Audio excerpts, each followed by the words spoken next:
How's it going, everybody? Rybrad here today, and we are back with our Honolulu Hammerheads franchise mode. And before we get started, I want to say thank you guys that have jumped in the Discord. If you're not already in there, go ahead and jump in it. It's down in the description. Been having a lot of fun, helping you guys out with some franchise modes, seeing you guys post some sick stat lines, and I want to see more of that. I want to get all of you in there. Anybody that's watching this video, you're more than welcome to join. And I really want to see you guys all in there. I'm having a lot of fun with it, and I hope we can get a bigger community in there. But at the end of the last video, we went ahead and detailed some chemistry stuff. Obviously, not much has changed with our forward lines. I hit best lines. It was getting +1s everywhere, but I think I like the +3s. It's helping Hoffman get 38 points and 41. Eric Stahl's been absolutely just dominating. Chris Kreider's doing really well. Brendan Gallagher, I realized I had him on the power play twice. So that's why he has 15 power play points, because he was on both power play units. Speaking of the power play, I went ahead and checked it out, and we're now getting a +5 with our first power play unit. They all absolutely love it. Besser, Point, Aginla are now playing like a 92, a 97, and a 92. I did move Darlene off of it just because he does not exactly fit our power play, but that's okay. I mean, he's still going to play second pairing ice time, and besides, the dude's been playing 25 minutes a night. Johan Edler now steps in with help from Justin Schultz there. He's the reason that we get a +5 because we got two offensive defensemen back there. And then we have Sniper, Playmaker, Sniper. On the second pairing, still a very good second pairing with Gallagher, Stahl, Hoffman, Hayden Fleury, and Rasmus Dahlin. You might be able to get it to a +3 if I took Dahlin off, but that does not sound like a successful plan for the future. Penalty kill, still +1s all over the board.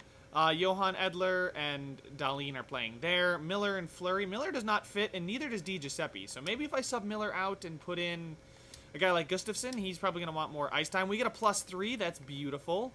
We get a +3. We'll move Johan Edler off that top because he's getting to first-line power play. We'll move him to second-line penalty kill.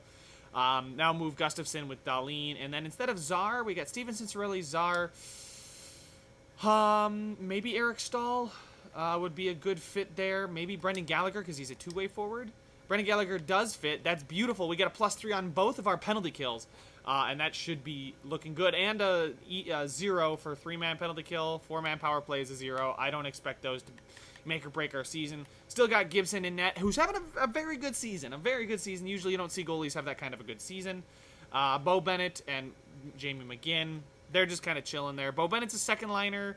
McGinn's a beautiful bottom sixer if we needed him. Say we moved on from somebody like Kasperi Kapanen when we get to the deadline. Because he's just been underwhelming. He fits on that first line, but there's no reason for me to put him on the first line, especially because we got a Ginla, Point, and Besser, who we want playing to the best of their abilities. Hoffman, Stahl, Kreider, still a good second line with 91, 87, 87. Still would like to maybe adjust once everyone's contract starts to expire. We'll make another push this season, see if we can get the cup this year. But I think moving forward, we are going to want to have some more guys that fit our scheme. Our first line is going to be fine. I mean, they're not going to play legendary. I don't think these guys, it's mostly Braden Point. You can see if we had Eric Stahl up there, it would get close, and then, but our first unit is not exactly the best. Our first line, is not the best for chemistry fit. But we will go up ahead to the trade deadline. We'll assess at the deadline if we need to make a move. To help out, maybe, I don't want to drop anybody off that first line. And the second line is is clicking quite well, as we saw Eric Stahl absolutely beasting and feasting. And hopefully now with the first line power play as good as it is, we can do even better. I don't want to trade Grice. He's a solid backup, 83. I don't know if I'm going to re-sign him because I think we can get somebody cheaper. 80, 81 overall, somebody like that. I know Georgiev is one that I usually do target a few seasons in. Anaheim wants a goaltender. Sorry, bud, you don't get a goaltender back. The only game we've lost so far since the power play, well, I say that, and now we've gone ahead and lost 2 straight. The long break did not do us well. We've lost 3 straight now. Can we stop the streak? Yes, we do. New Jersey Devils have fired their head coach, which is very interesting. Could be somebody we look to target. They are doing horribly, and we beat them by a lot. Okay, so up and down here. Not dominating. Okay, we are okay. I'm not gonna say anything. We just went through a little bit of a rough patch there. Now we're back to our winning ways, winning a lot to a little. 2 goals against per game is what it seems like we're guaranteed. Bemstrom, Fairbrother, and a first go to Anaheim, and in return, Columbus gets Hampus Lindholm and Ryan Getzlaf. So Columbus seems like they are going to try and make a push. And then Montreal seems to have dealt Wenberg and Kulak for some prospects. So Montreal seems to have given up while Florida is buying in. That's an intra-division trade. Wonder how things are going to shake out in the Atlantic. Still don't want to give up Thomas Greiss, guys. I just don't. Buffalo gets a first and a third, and they traded away Kyle Oposo for... Oposo's up to an 84? Man, he must have fit their scheme really well and put up a bunch of points, because Are you kidding me? If I was Buffalo, I would be cheering in the streets right now. I mean, I love Kyle Oposo. Great guy. But that contract, not exactly, to the level that he can even produce anymore. So there's 2 straight losses. We get 1 point out of a possible 4. And another trade. Wow, lots of trades. Vegas gearing up as they trade Hug, a 3rd and a 6th for DeKaiser and a 4th. So that seems more like a depth pick. Vegas is probably in a good position, but we don't need to do too much. Montreal selling off. We should beat them. We do beat them 6-5 in overtime. Playing some very exciting games lately. 4-3, 5-3, 6-5, 3-2 in a shootout versus Columbus, who just geared up. We beat them, but we do lose to the Toronto Maple Leafs. And so far, so good, guys. Nothing to complain about with... Oh, my God. Braden Point is guaranteed point per game, and he's still got 20 more games to go to get more points. And what does it seem? Like we are second in the NHL behind the Pittsburgh Penguins. Every team's played... wow, they've just won or lost a lot in overtime. When we lose, it seems to be regulation, but we do have more regulation wins. So I don't think I'm going to upset the apple cart here. I think we're just going to go ahead and get to the end of the season. We can do a little bit of a breakdown there, too. There's no reason for me to make a trade, especially when the team is performing as well as it is. Don't want to slot somebody in somewhere. I don't really see too many places we can improve. Maybe Kapanen, but, I mean, it's gone. It's past. Now we're going to go on a huge losing streak because I said I didn't want to make a move at the deadline. Oh, yeah, there's 3 in a row. Here it comes. Make it 4. And, yep, it's 4 in a row. Buffalo. Oh, we snapped the streak with Buffalo. And, okay, we get 2 wins in a row there. Against Anaheim, we destroy them 8-3. A goaltender might have helped you there, Anaheim. Sorry, I'm not going to give you anybody. We do lose to the Hurricanes. We lose to Pittsburgh. And we lose again. Wow, we are really coming back down to earth. A win against Calgary, though, that's intra-division. That's good. They're chasing us for the division title. We beat Florida, and we beat the Predators and the Kings. So there's 4 straight coming off a loss, 5 straight intra-division, a 6th straight win against the Philadelphia Flyers, 7 straight, 8 straight. Columbus makes it 9 straight, and we lose in a shootout to the Toronto Maple Leafs as they snap our 9-game winning streak here at the end of the season. So after the trade deadline, we had lost 4 in a row, we won 3 in a row, we lost 3 in a row, and then we went on to win 9 in a row. Let's see, 1, 2, 3, 4, 5, 6, 7, 8, 9. Yeah, 9 and a 10-game point streak, that is. That is exactly what you want to see to end the season. I don't think we're going to... Those couple losses at the beginning of the month might have kept us out of contention. The Penguins edge us by 1 point. The Stars win the conference as well. We are the 2 seed in our own conference, even though we finished the season with 55 wins. Most wins in the NHL, just happened to lose in regulation a little too much, didn't really take it to overtime. The St. Louis Blues have 16 overtime losses. That is insane. And who will we be taking on? It will be the Minnesota Wild, okay, at 46, 29, and 7. Braden Point with 101 points. That's what you want to see out of Braden Point. We went out and acquired him at the very start of our franchise, at its inception, and hopefully he can help us get past the Minnesota Wild. But we still have plenty of time left in this episode, so let's go ahead and do a season recap. Yeah, Eric Stahl with 90 points. He was our second best point getter. The dude just refuses. He refuses to play poorly. He has been... I might just retire his jersey number. I don't know what number he's wearing here in Honolulu, but it's gonna... I wish I could retire it. Is that an option? Guys, let me know in the comments if there's an option to retire jerseys. But oh my God, ever since he's been here, he has revitalized his career. Career highs in points. I mean, the last time he was this good was 2007, 2008. Okay, 2005, 2006, 100 points.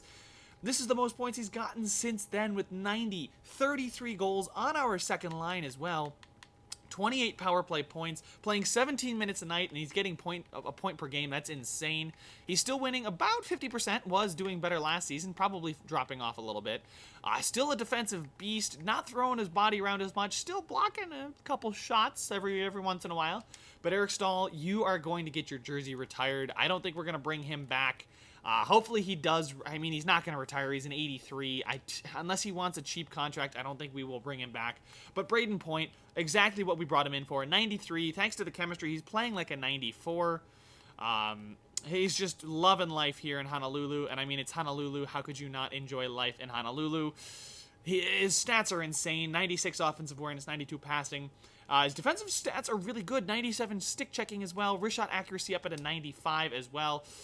I keep saying as well, but defensively, looking pretty good. Not as good as his first season here, but still playing well. Blocking, I don't expect him to be a physical presence. That's why we have a Ginla, a bit more of a physical presence. I wonder if I changed Ginla to a power forward, if it would help our chemistry. I don't want to cheese it unless you guys think it's okay to cheese it like that. But he's been playing 20 minutes a night since he's gotten here. Almost a career high for power play point, or I guess a Honolulu high for him. 31 last season was his high. This season though, a lot. That's what? How many even strength points is that? Oh, math time. 72 regular, even strength points. That is, unless he's got a shorthanded. I don't think he's playing. No, he's not playing shorthanded. He's got 72. Even strength points, and he's a plus 32. This is the best our defense has been, it seems, since he's been here. Because we've been good pretty much every season. Maybe not that first season, but every other season we've been good. Second year, now third year has been great. Braden Point, Ginla almost finished with 50 goals. Love to see it. He's a sniper. He's a 6'2", 192. He's pretty physical. Like that, 82 strength is not what you want to see, but durability, body checking up at 85, aggressiveness 87. Maybe a power forward would fit him better, and it would certainly fit our first line quite well. Yeah, he's going to get paid this offseason. I think we've already extended him to $8 million. But the one who has been a little disappointing has been Brock Besser.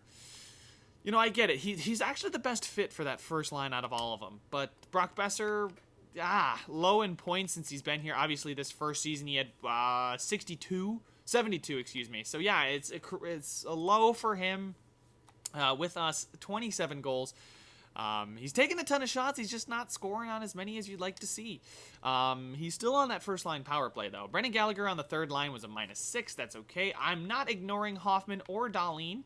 Let's go ahead and take a look at Mike Hoffman here. 36 and 39. He's been doing really well. He's been Eric Stahl's wingman since he got here.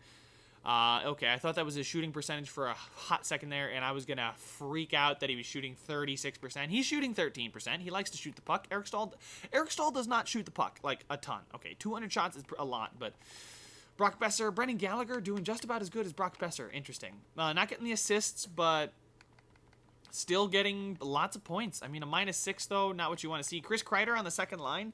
Yeah, he's the physical presence. He's opening up the space for Hoffman and Stahl, and obviously it's working because Stahl and Hoffman are getting tons of points, and I will take 55 points from Chris Kreider. Chris Kreider's what, making $5 million? I'll take 55 points for $5 million. He's only got 11 points on the power play, too, so it's good to see that he was getting 44 points, a point every other game for a second liner. I'll take that at even strength. Sorelli with 32, that's okay. Zach Aston Reese on the fourth line with 15 goals, 29 points. He got 3 shorthanded points, 2 shorthanded goals. Kasperi Kapanen, how many years? We got 1. I don't think I want to re-sign Kasperi Kapanen. It was a prove-it year for him. He does not fit our scheme. I just don't see a future for Kasperi Kapanen here in Honolulu, so we probably are going to let him walk. Chandler Stevenson banged home 10 goals, 20 points, and Philip DiGiuseppe, well, 15 points. What can you can't expect too much from him. He's playing single-digit minutes per night. So is Zach Aston Reese, though. But, I mean, we signed him knowing that he was going to be good. We drafted him in the expansion draft. Played him in the AHL for a season. And then ever since he's come to the NHL, he's put up 15 goals a season. And, you know, I'll take 15 goals a season from a fourth liner. And now if we go to our defensive core, Rasmus Dahlin absolutely killed it. Johan Edler in his rookie season, I might add. He's a perfect fit for that first pairing, too. That's sick.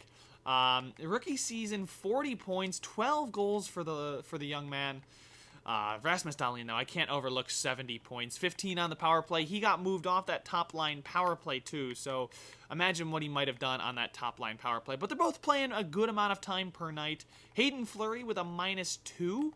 Not exactly what you want to see. He does fit the scheme. Maybe we need to surround him with a better line mate, but he's still here next season.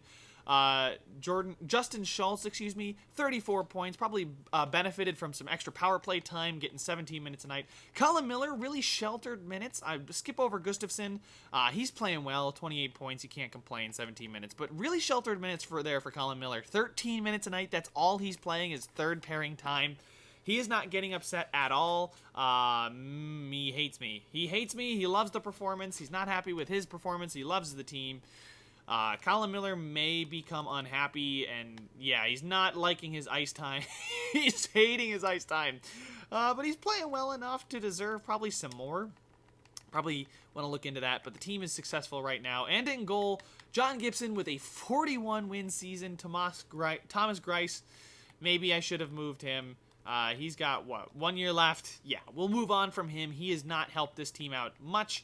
It seems like when we win, he's got a good winning percentage. 14 wins in 24 games. That's over 50% of his games. John Gibson's winning 2/3 of his games, though.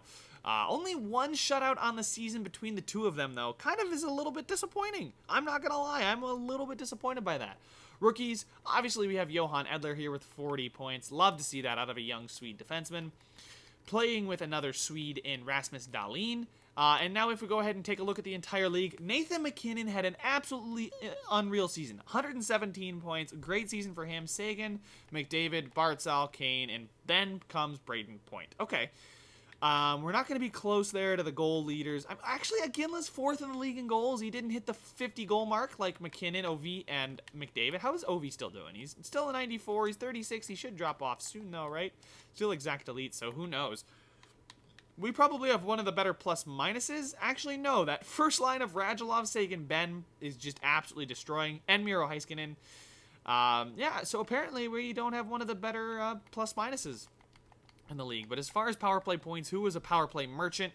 That would be Patrick Kane, getting 40 of his 101 points on the power play goal. He got more than half of his goals on the power play, so really not doing much at even strength there. Okay, granted, 61 points at even strength is not bad, but 21 at even strength, I don't know. Jack Eichel with a third of his points came on the power play. That is a lot of points to come on the power play. Somebody should save Jack Eichel. It's not going to be us because he doesn't fit our scheme, but somebody please save my boy.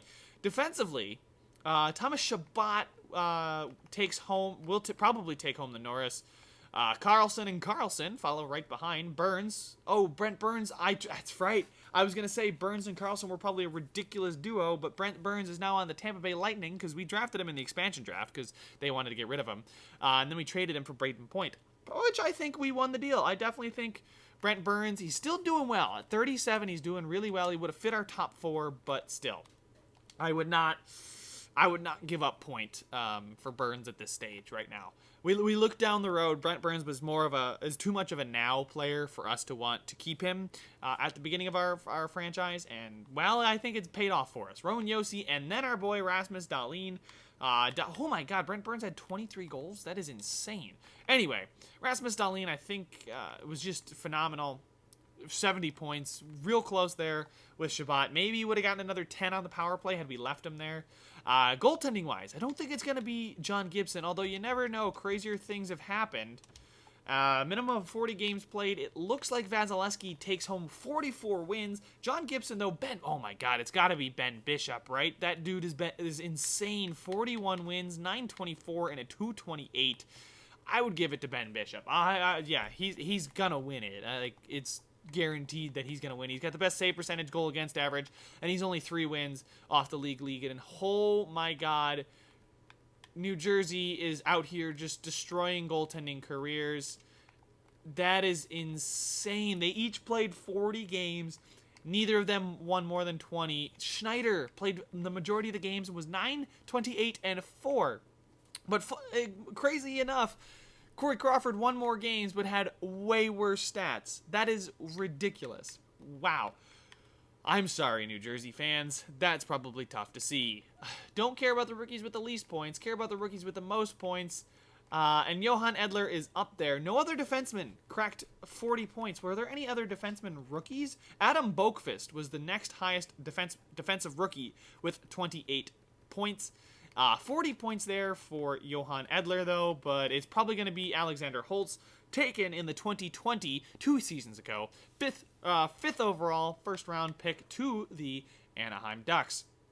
Then Ivan Kasparidis, I think, was taken 2020 as well. So the second season, I think that's the second. Yeah, that's the second season. Everybody who was taken in the first year is probably now a really good player. Oh, Lucas Raymond, there's a guy right around what Johan Edler was projected to be. I think I'd rather have Johan Edler at an 88. The dude's an 88, and he's a rookie. He fits perfectly with our scheme. I don't see a reason for us to change coaches again, if we have at all. But the Minnesota Wild are the team we'll be taking on in the playoffs. I hope you guys have enjoyed this one. I have. Seeing the team just play so well, I'm so excited to get in the playoffs. I can't wait for it. Make sure to leave a like if you enjoyed it. Subscribe if you want to see some more, and I will see you guys in the next one.